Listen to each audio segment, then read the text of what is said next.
What's up, guys? Tenders here, bringing you another Tenders Talk. I haven't done one of these in a long time, but instead of throwing together an actual video about this, I just wanted to talk about Dragalia Lost. I just watched the Nintendo Direct today. It actually landed end of August, so I'm a little late on this.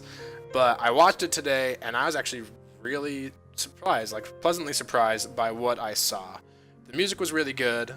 The gameplay looks engaging, but in a simple way, like the kind of way you want your phone games to be pick up and play, but not so engaging that you have to I don't know, put your headphones on and really sit down and get into it. It's not a complicated looking game, but it still looks fun is what I'm saying. It does have gacha mechanics, which aren't my favorite. After experiencing the grind of trying to get my favorite heroes in Fire Emblem Heroes, I'm a little tired of the gacha games, but I think this will be okay. It'll be the similar thing where I'm sure you get in-game currency every single day, and you are able to complete quests to get in-game currency for more summons. I just hope that they give you a steady trickle of in-game currency to summon often, because that's one thing that Heroes had a problem with for a while. Fire Emblem Heroes, you had to either spend money, or there would be these orb droughts, we were calling them, that would be, it felt like I can't remember when it was. I remember 2017, in the middle of 2017 somewhere, there was this orb drought. I feel like it was towards the end of summer, and it was just a pain. You couldn't get any orbs, and summoning your favorite heroes was nearly impossible because without spending a bunch of money. And then there's the whole story about the guy that was floating around for a while. Guy spends $1,000 on Fire Emblem Heroes and still hasn't gotten Hector or something. He really wanted Hector and couldn't get him. He had every hero except for Hector after $1,000. If I can't unlock the full content in the game after $1,000, I'm not even that guy has some dedication and has way more money than he knows what to do with, or he has a major gambling addiction and needs to seek help. So if you're listening to this, friend, I'm sorry. Go see someone. You need some help, but you probably aren't. Anyways, Dragalia Lost looks really, really good. I really like the art style, first off. I am a fan of the 3D chibi art style. It's reminiscent, actually, of Bravely Default, the big heads, but the cute animations and the way their mouths move. It reminds me a lot of Bravely Default and Bravely Second, and I really like that animation style.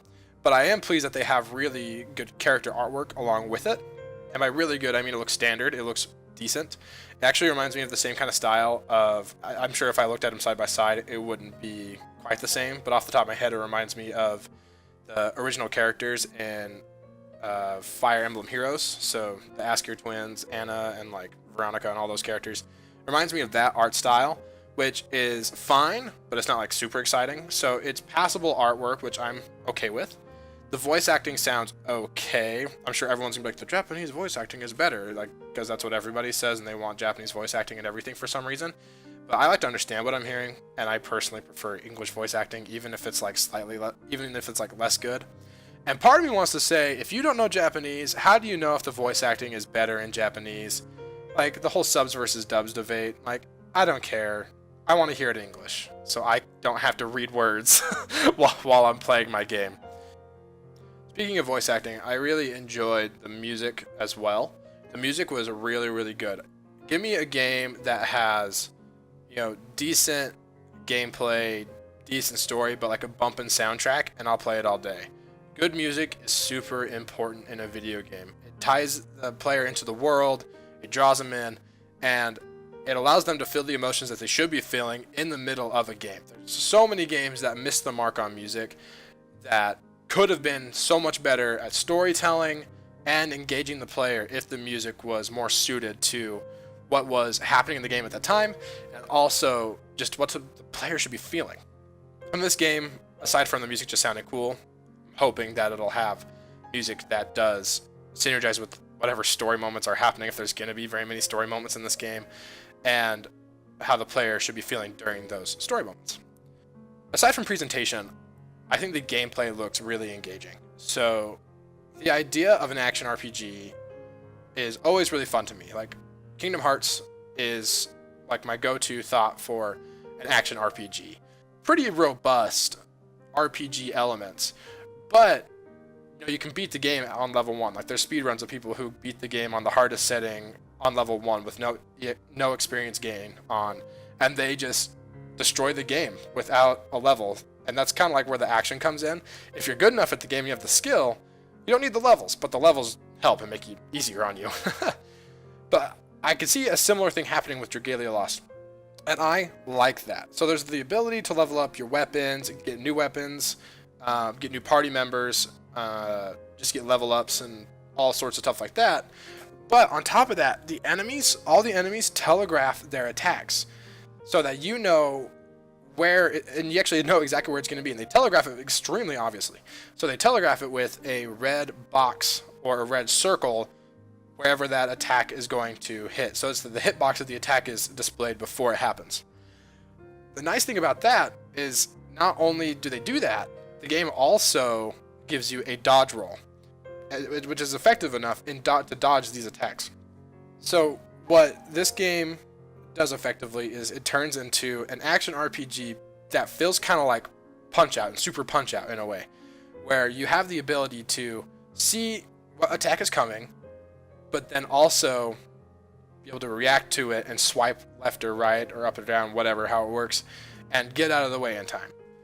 So if you get good at this game, it's not just an action RPG, this is turning into a skill game. When I think of skill games, I think of like Mega Man X, I think of Mario, especially with like the newer Mario games with like the shake. You can do some really cool like skill tech and stuff and do some spins in the air. Just stuff like that. I think and obviously like Mario 64, and the tons of others. But do you really think of Kingdom Hearts as a skill game? And then don't even get me started. Do you think of Final Fantasy as a skill game? Sure, you need to have some menuing skills and you need to be able to do that really fast, but it's not a skill game by any means of the word, any sense. It is not a skill game. Sure, there are some skilled elements to being really good at those games, but I wouldn't classify it as a skill game. But Dragalia Lost has the opportunity to be a really, really fun and engaging skill game by allowing the player to not only like grind to get better, but also just to physically be better at the game. It's going to be a fun thing to see if it's pulled off well throughout the entirety of the story or questing or whatever, how they're going to break it up. Lastly, I do want to talk about it a little bit. I do really like the dragon forms. It's very, very reminiscent of Breath of Fire, where you can transform into a dragon or some form of a dragon depending on the game, and that seems really, really cool. Like the idea of building up your dragon meter and then just becoming a dragon and unleashing your power on enemy bosses and stuff. It looks really fun, and I'm excited for that. I'm not too excited. I feel like the gacha mechanics are going to hold this game back for me. I will enjoy it nonetheless, I feel, especially if I can get my buddies to play it with me. But as it stands, it's going to be a fun game that will hold my attention. I don't know how long it will hold my attention, but I know it will hold it for some time. And it can be the next game I play online with my friends if it's done well. It can be my next I don't know. I can't even remember the last game I played online with friends. Like Smash Brothers? I don't know. Actually, Splatoon 2, I guess. I don't know. Anyways, this game looks like it's going to be fun. Alright guys, thanks for listening. Make sure to like, comment, and subscribe, all that stuff. Let me know what you think Dragalia Lost is going to be like from the trailers and all that. We basically know exactly what it's going to be like, so that's a dumb question. But let me know what you think of it. Are you excited to play it? Are you going to download it? And are you going to spend money on it? That's actually an interesting question. Will you spend money on Dragalia Lost? I don't think I will, because if I have this weird thing about games being free to play, I can't spend money on it.